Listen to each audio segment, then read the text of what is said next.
মাছের মাথাটা রেখেছো কিসের জন্য? আজকে মাছের মাথা দিয়ে একটা চচ্চড়ি করব। কাঁকরোল, বেগুন, বরবটি, আলু, কাঁঠালের দানা এই দিয়ে সুন্দর করে একটা দেখবা অন্যরকম টাইপের চচ্চড়ি করে দেখাবো। ঠিক আছে, তাড়াতাড়ি শুরু করো। হ্যাঁ, শুকনো লঙ্কা, পাঁচফোড়ন, আর এই যে সঙ্গে দিলাম রসুন। রসুনটা থেতলে নিয়েছো? হ্যাঁ, রসুনটা থেতলে নিয়েছি। জানো তো, রসুনের আমি খোসা শুদ্ধ থেতলে নিলে রসুনের গন্ধটা খুব সুন্দর বেরোয়।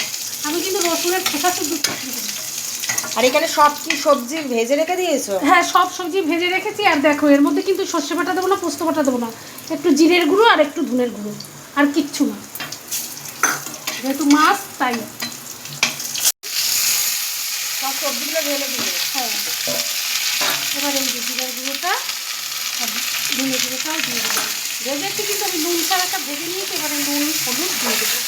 এবার কিছু ভাজা ভাজা করবে? না না, একটু জল দিয়ে দেবো।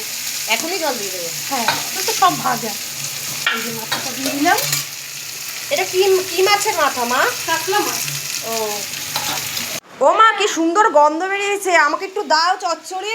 এই নাও, হয়ে গেছে চচ্চড়ি না? হ্যাঁ, হয়ে গেছে হয়ে গেছে। একটু দেখো, কাঁঠালের আটি আর একটুখানি মাছের মাথা রেখে দিও। এই নাও। খুব সুন্দর হয়েছে। দেখো খেয়ে ঠিক আছে, খেয়ে বলছি কেমন হয়েছে। করলেই এ খেতে ভালো হবেই হবে, এত সুন্দর এ খেতে হয় না। সবাই এরকম এই করে নাও। চচ্চড়ি করে দেখবে, ভালো লাগবে।